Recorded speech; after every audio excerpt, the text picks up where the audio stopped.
So let's start with Kevin Jordan, who writes, if more people took 60 seconds to look at the stars every night, we'd behave much differently towards each other. That's in quotes, yeah. Sage words I always hung on to, does astronomical perspective breed more humane people? Or is interest in astronomy only an enthusiasm enjoyed civilized society that doesn't worry about marauders?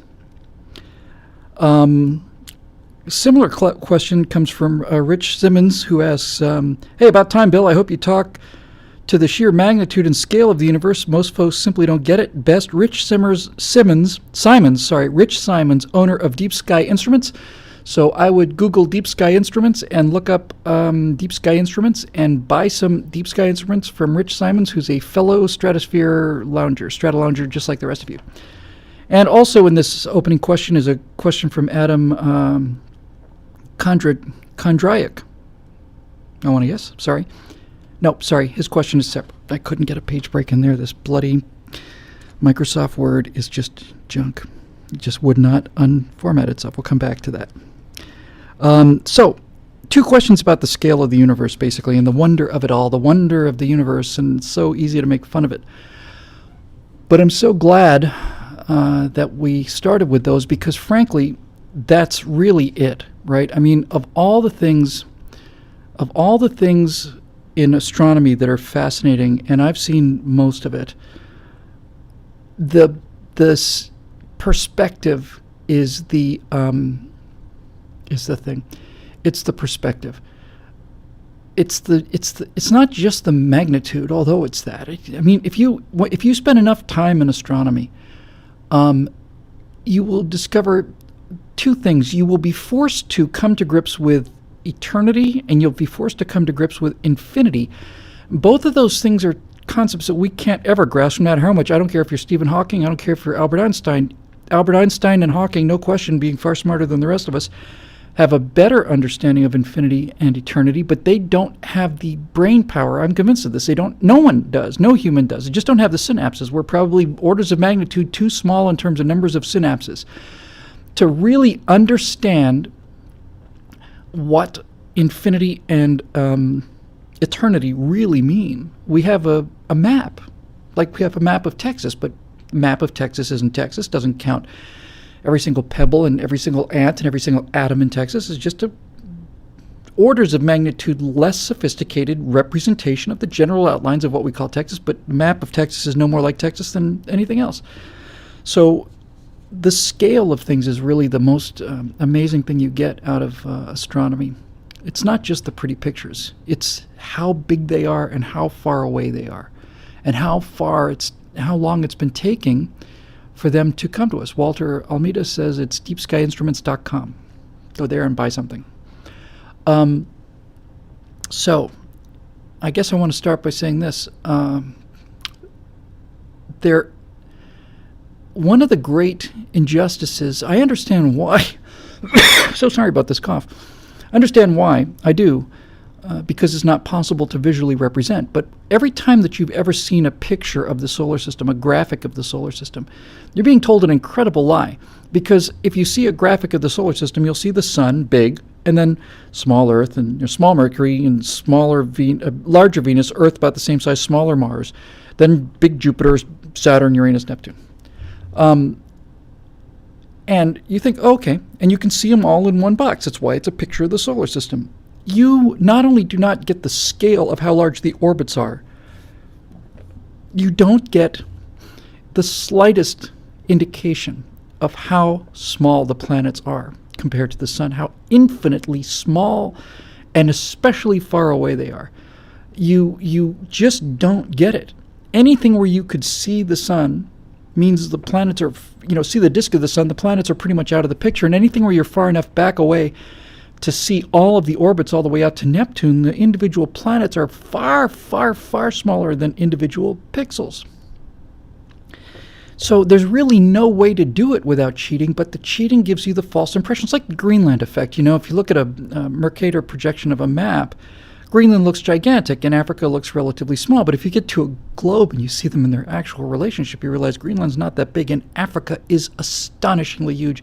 You can pack North America, South America, Europe, and Australia, all of it into Africa. So it's a distortion built into the means of trying to convey all of the information at once. Now somebody, I think maybe later, I don't want to cheat the question, but somebody said, what's the best thing you ever saw to capture the size of the universe? We can't really capture the size of the universe. You can capture the solar system. And this was a side-scrolling thing where it basically said, all right, here's the sun. Now just keep scrolling to the right, I guess. Scroll left, move to the right. And pixel after pixel, just scrolling. And then here's a pixel. That's Mercury. Keep going. Scroll. Twice the distance. Here's 5 pixels or 8 or 20 or whatever. There's Venus. Half again more. Here's Earth. Twice the distance, Mars. 4 times the distance, Jupiter. And then half again or more, Saturn. And when you see these things, you see here's Jupiter. It looks like about that big. And then you have to go so far to get to this. So that's a tremendous thing. And I think probably the one thing that really got me into the scale of things is a movie called Powers of 10. And the original version was done with cell animation. I'd go look at that one. I think it's better. I think I listed them back in the day on the Singularity over at BillWhittle.com. They did a remake, which is prettier but not quite as effective. Powers of 10 basically starts with a couple at a picnic in a park.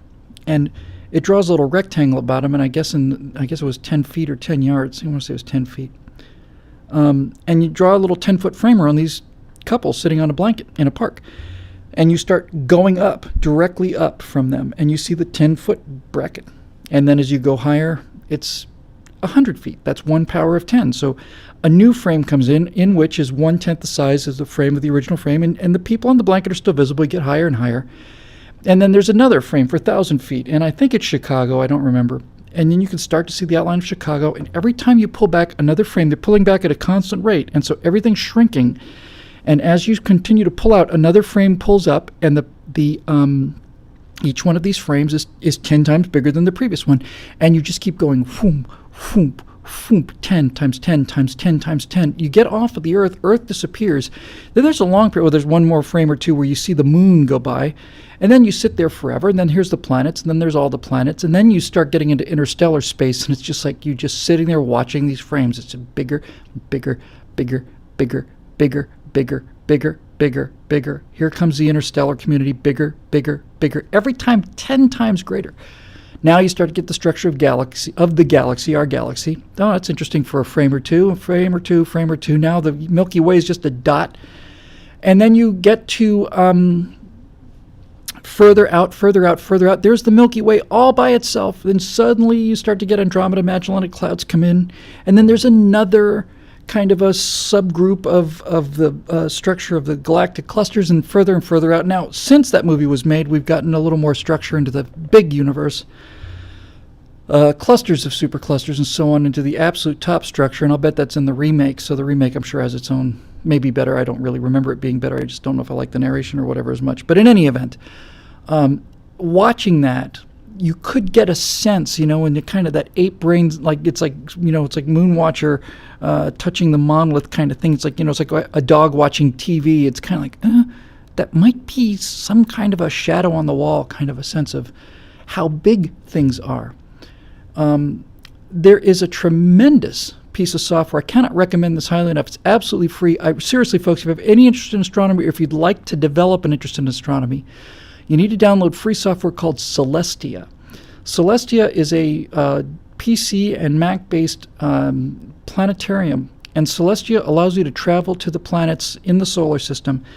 And here's what there's so much wonderful stuff to say about Celestia. I could do a whole show just on Celestia. But here's the thing that's really cool about Celestia. On the Mac version, I don't think I had it on the PC version, but on the Mac version, you can set the travel speed. And when you travel at the speed of light, you would think that, boom, just blast through the solar system. But when you travel at the speed of light, you realize, number one, how big just the solar system is. And number two, you realize that light does in fact have a finite speed. For example, if you set yourself well outside of the Jovian system so that you can see all of the Jovian moons, the moons of Jupiter on a clear night take up a size of your fist held out at arm's length. Even though Jupiter is just a point speck, it's too small to resolve with the naked eye. If you hold your fist up, to Jupiter, which is pretty much directly overhead at sunset tonight, the outer moons of Jupiter are covering an area about the size of your fist, about 10, 15 degrees. So,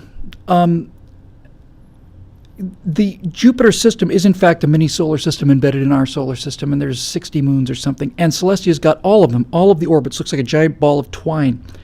You can set yourself up at the outer edge of the Jovian system, point yourself directly towards Jupiter, and travel through just the Jovian system at the speed of light.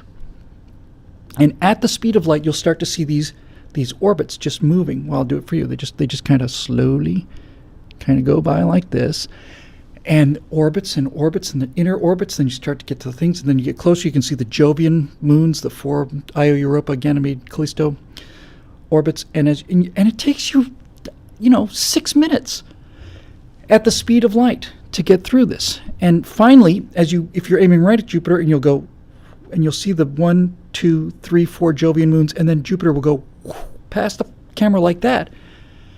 But it's not what you think it is. It's moving at a finite speed, and all of the information in the universe, which travels at the speed of light,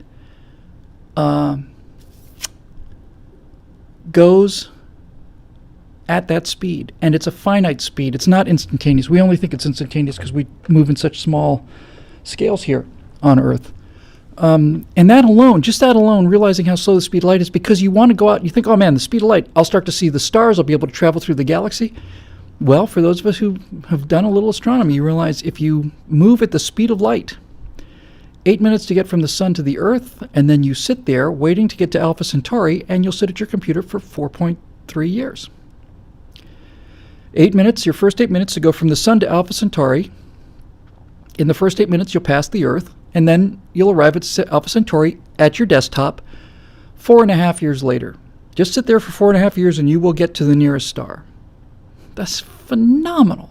I mean, we talk about things like this. It's 4.6 light years right next door. Piece of cake, yeah, and great. But it's not until you realize that, yes, I just blew from I flew from the moon, from the Earth to the moon in 1.5 seconds. And now I have to wait 4.5 years at the same speed to get to the nearest star. Ah, God. Anyway, Dave Big Booty just had a comment that I just like so much, because I didn't even watch any of the reboot of Cosmos, because I think that Neil deGrasse Tyson's a complete D-bag, and we got a question about him later. But Dave Big Booty in the comment section here wrote, I saw Cosmos at the age of 8, and Sagan talked to me like an adult. Tyson talked to me like an 8-year-old. That's exactly correct. Perfect. Couldn't do better than that, Dave. That's exactly right. So anyway, the scale of the universe is probably the most important thing, but the wonder of it too, and this is why you really need to go to deepskyinstruments.com and buy something. I mean, I'm not getting a kickback or anything. I just when I must have been 11 or 12, I was coming out of school in Bermuda, and our school was in Saltus Grammar School was in Hamilton, downtown Hamilton, and I would take a bus home, and I missed the bus. I was late getting out of school, and I missed the bus, and I had about half an hour or an hour to wait for the next one. And I literally had nothing to do, and I walked into a camera store. I'd never had any interest in cameras at all, none, and I still don't, to be honest with you. But I'm just killing time in my little, khaki shorts and school tie and white shirt in my little book bag. And I look up on the glass counter at the camera store, and there's this wooden tripod with this white enamel tube about this wide, and it had an eyepiece coming in from the side, and it was a telescope. And I had a little telescope when I was a kid, a little tiny little refractor, a little lens-based telescope. I thought, oh, cool, a telescope. And I pivoted it around, and I looked down the telescope, and instead of seeing a lens at the front was open, and at the far end of this tube was a mirror, a little 3-inch mirror in this particular case. And I thought, what the hell is this? And it turned out that it was a Newtonian reflector. You look into it at a right angle, there's a little 45-degree mirror that takes the mirror in the back. And basically, the mirror, being concave, is the same as a lens of 3 inches diameter. It's taking 3 inches of light and focusing it into a very small area, And that gives you a certain amount of resolution. And I saw this telescope, and the little gears were on little floppy kind of controllers, and they were beautifully made. I want to say it was a Tasco. Not 100% sure, but that sounds right. And I just thought, my God, this is the most incredible creation. It's so beautifully machined, and everything is so smooth. And at the same time, it's kind of magical. And this must have been in October, November, I guess. And I just wanted it for Christmas, and I talked to my dad about it, and he said, well, if you work for half, I'll get the other half. I said, okay. And this would have been, I want to say September, October, I guess, when I saw it in the camera store. And since I had to wait for Christmas, I ordered a book, which is still the best book I ever read, honestly, in terms of the amount of time I spent on it. You can still get it on eBay, thank God. It's an amazing world. I'll say that about the internet. Is anything that was ever part of your life you can get. And this book was called A Field Guide to the Stars and Planets by Donald Menzel, and it was written in about 61, I want to say 62, 63, 64 edition, something like that. And it was all black and white, and I had about 3 or 4 months to do nothing but obsess about it, so I did. And it took, they had a series of very high-resolution photographic plates of the entire sky, so you'd see a photographic plate of the sky, and then off to the left would be a negative image of the photographic plate, and in the negative image, everything would be annotated. It'd be like Omega Centauri. It's like, what the hell is that? And you go over here and you read this little thing. Omega Centauri is a giant globular star cluster. And I thought, okay. And here are the Pleiades, and here's this, and here's all this other stuff. And I got to know these constellations before I ever got the telescope. So I was desperate. I was just so fired up to get this thing, and I had this book. And this book would just have, it had a section on the moon where just these giant photographs of the moon. And I would, here'd be a photograph of the moon, and then over on the side it'd be kind of a washed out version with everything kind of labeled, and it'd be, oh, okay.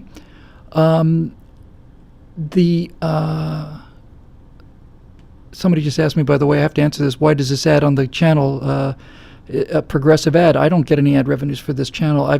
I would have gotten rid of the ads a long time ago, except that Ustream charges me per the viewer minute. And once I start getting rid of the ads, if all of a sudden I see, we get people viewing more than a viewer minute, and it's not much, really. It's like 1,000 viewer minutes per month. We got 127 viewers right now. So every minute we're going through 127 viewer minutes. And over that, it gets to be 50 cents per viewer minute. I'm going to be looking at a freaking, bill for $80,000 or something. I don't place the ads. I don't get any revenues from the ads, just so you know. In any event, Field Guide to the Stars and Planets. So I started memorizing lunar materials and all that other stuff. So finally, Christmas Eve comes, and I get the telescope, and I go outside. I remember this clear as day. And it was really dark, and you can get ad block, by the way, for Firefox, Safari, Chrome, all that other stuff, and problem solved. And I took the telescope out, set it up, aligned it. It had an equatorial mount, which meant that you only had to move one axis because you align the one axis with the North Pole, and now the telescope and the Earth have the same alignment on the axis. Instead of having to do altitude and azimuth, kind of up, down, up, down, up, down, you could just move one, and it would rotate with the Earth, basically.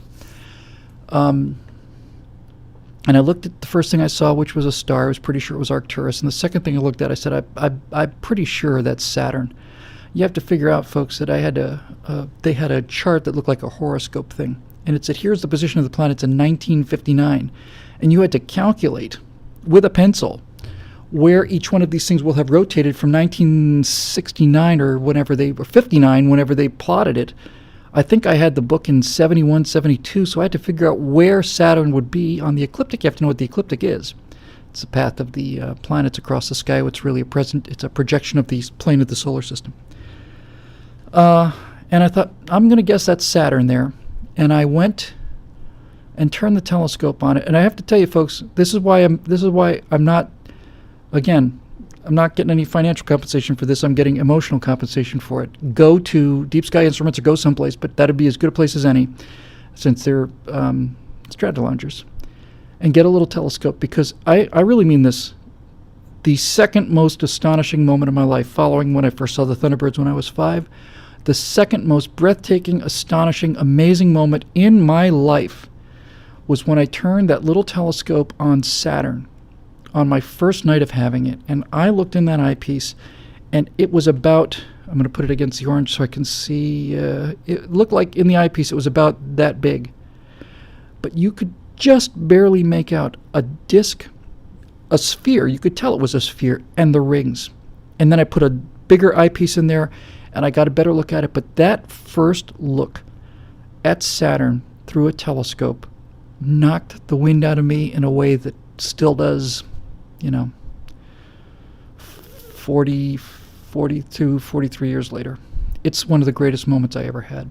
It's absolutely one of the greatest moments I ever had. Seeing Saturn in a telescope, especially if you find it on your own, is immeasurable.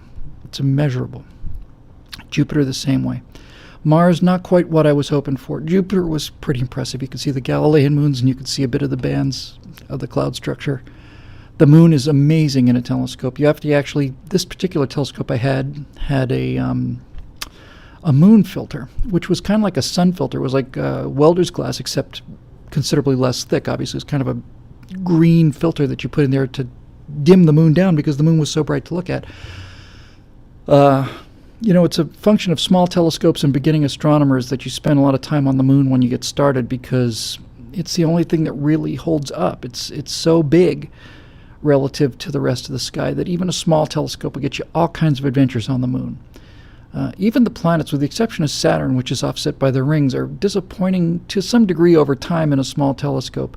The deep sky objects are very disappointing. You go look at the Orion Nebula, and you think you're going to see the Orion Nebula, and all you see is a green smudge. And you even have to learn how to see the green smudge. You have to use something called averted vision, where you look slightly off to the side and get a little more sensitive part of the retina that way. But it is breathtaking because it's real. It's not a graphic. It's not an effect. It's real. It kind of comes back to what we were talking about at the beginning of the show, this business of the difference between computer graphics and reality. It's one thing to go flying through a CG canyon, and it's another thing to be in the Grand Canyon. And so the moon gave you hours and hours and hours of fun, which is appropriate because once you've finished looking at the moon, if you stay with amateur astronomy for the rest of your life, you will hate and despise the moon. You will just simply despise the moon, wish it were gone. The moon is the end of the night. Moonrise is the end of the night. And when you figure that starting with a first quarter moon, which rises at noon and sets at midnight, I'm generalizing here, but it's pretty close. A first quarter moon rises at noon, sets at midnight. So the first 6 hours of the night are shot with the first quarter moon. Full moon rises at sunset and sets at dawn, so the entire night is shot with a full moon. Third quarter moon rises at midnight and sets at dawn, so the second half of the night is shot with a third quarter moon. When you think about it, it's really just the week around the new moon where you actually get to look at the night sky all night long. When the moon comes up, pretty much show over. So enjoy your moon watching at the beginning while you still can. After that, you'll start to curse it intensely. But I can't tell you what a thrill it is, and it put the hook in me at age 11 or 12, and it's never left me. Now, working as I did in the Miami Planetarium, starting when I was 13, I got a chance to not only learn all kinds of great stuff about astronomy, because I worked for Jack Horkheimer as a certifiable genius, who I've spoken about many times before. Genuine eclectic genius. We would do a show on the Apollo program, and he'd use the music of Camelot, and I'd hear Bach Brandenburg Concerto, and I'd hear all kinds of music because he was a musician. And he did a show called Child of the Universe, which was about our place in the cosmos, about the scale of things, and he set the whole thing against German cabaret music and how dark the Nazis were because they'd lost this belief in our special perspective. And I'd listen to the music of Lotte Lenya and Kurt Weill when I was 13, 14. I had to learn what that was all about. We did a show called Buck Rogers' Right On, which the walking music for that was nothing but radio shows, classic radio shows. And I grew up listening to Alan's Alley and, I mean, who has that experience? Nobody has that kind of luck. Nobody. And Dave Big Booty Boy, he's ahead of the game tonight. He says, the moon's our wingman. We'd be dead without it. We're going to come back to the moon being our wingman because the hatred of the moon is a period that lasts for as long as you want to let it last. And then as you get a little older and start thinking about big, big pictures, you realize, my God, the moon's the answer to everything. We'll come back to the moon for sure. So not only did I have this kind of cultural perspective, but I also had this perspective. And this is one point I think really bears mentioning. Anybody who's about my age who's been into astronomy, I don't know if you're aware of this. I don't know if it's ever been pointed out to you, but we grew up in the golden age of astronomy. And let me explain what I mean by that. Prior to the 1960s, end of the 60s, but really prior to the Grand Tour, the Grand Tour was an idea that you could, with very little energy, send one probe and it would be able to, because of the alignments of the planets, they realized in the early 70s, late 60s, early 70s, that there was a mission that would be possible that would allow you to visit Jupiter and Saturn and conceivably even Uranus and Neptune with very little energy. One would just sling you on to the next, and it was a very, very infrequent thing. It just happened to come up. That Grand Tour got us Pioneer 10 and 11 in the early 70s, but really got us Voyager 1 and 2 in the late 70s, early 80s. And so if you got into astronomy when I did in 1972 or 73, you lived in the golden age, and here's how it was explained to me. It's really true. When you started your career in astronomy, you knew as much about the planets and about most deep sky objects as anyone in the last 400 or 500 years. Your picture of Mars and Jupiter and Saturn were not significantly better than they were in the 1800s, certainly no better at all than they were in the 1920s and 30s.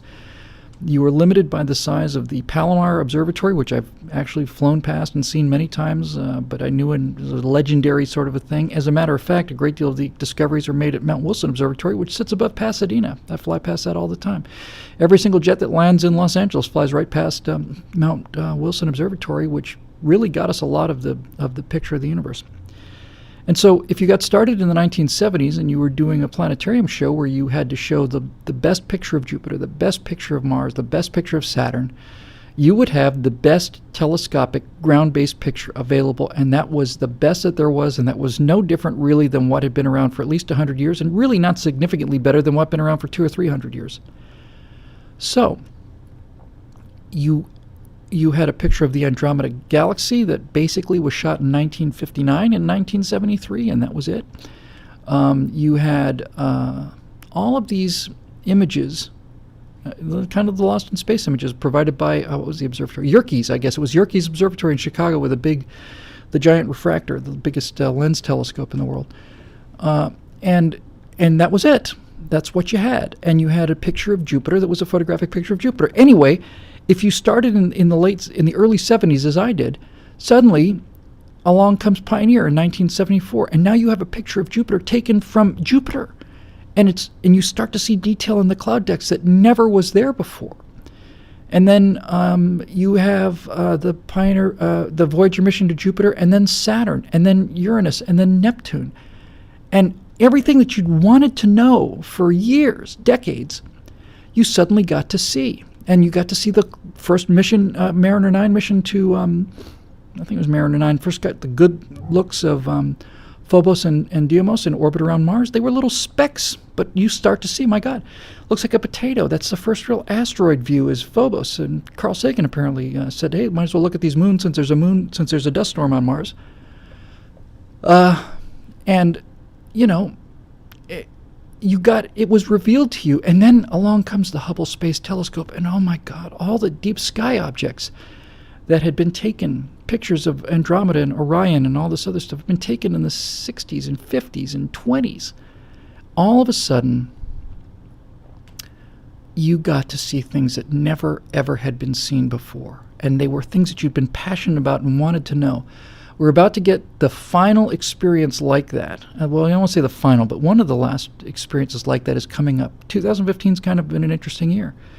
We got to look at Ceres with Dawn, which started out at Vesta, I think it was. Yeah, Vesta, which was an asteroid, and it took a look at Vesta, and then it went out to Ceres. Now, Ceres was kind of a disappointment in terms of how bland it is, but we got a good close look at Ceres just a month ago. And in another month or two, we're going to get a look at Pluto, because they sent New Horizons spacecraft, which is by the way, New Horizons shows you what you could do in terms of exploring the solar system if you just had enough money and enough willpower to get you a little bit of Delta V. These Voyager missions took years to get to Jupiter because you had so little delta V left over that you had to do all these gravity assists, and you had to send a probe to Venus, and then back out to Earth, and then back to Mars, and use all these slingshot effects to get you out to Jupiter. But New Horizons, they just put a big-ass rocket out there, and they were at Jupiter in 4 months or something like that. Just out there, whammo. So we're going to get a look at Pluto in the next couple months, and that'll be, I think, really the last in my lifetime of objects that I've always been curious about and not been able to see. So why is this the golden age of astronomy? I'll tell you why. It's not, I didn't come up with this. It's the golden age of astronomy because if you lived before this time, you had a pre-space program view of the universe, and you died with that view. You never got to see what the Andromeda Galaxy or the Orion Nebula really looked like. You never got to see what Jupiter really looked like. The stars, the moons of Jupiter were just points of light, and generations and generations and generations died without being able to witness that. Here's the part that's interesting. If you start in astronomy today, you begin with close-up pictures of the surface of Titan, and you begin with detailed maps of the surface of Ganymede and Io, and you end up, you can look at Miranda, you can look at all the moons of Neptune, you see high-definition pictures of Triton, and you start with this. This is your beginning when you start learning all the super detailed Hubble pictures of the Orion Nebula, the super detailed pictures, pillars of creation in Aquila, all this stuff. That's what you start with. And so you begin to realize that if you grew up when I did, you were blessed in a special way. Once in history, not once in a century, once in history, you were lucky enough to have been teased with what you wanted to see and what you were desperate to see, and over the course of your life, you were constantly given revelations and oohs and ahs about things that mattered to you. And while the manned space flight has been a catastrophe and the biggest disappointment of my life, unmanned astronomy has been spectacular. And Mars, I remember when Viking landed on Mars in 1976. Here's a picture from the surface of Mars. Oh my God, the surface of Mars just gets better and better now. But it was the Viking moment, that really hit me, not the curiosity moment. It's Viking. It's like, holy cow. It's amazing. And for those of us who are in this age group, right around my age, you should stop and think about the fact that we are the only cohort in human history that had it denied to us and then revealed to us. Everybody before us had it denied to them. Everybody after us has it revealed to them. But we're the only ones that had it denied to us and then revealed to us in the course of our lives. And that is miraculous. Miraculous.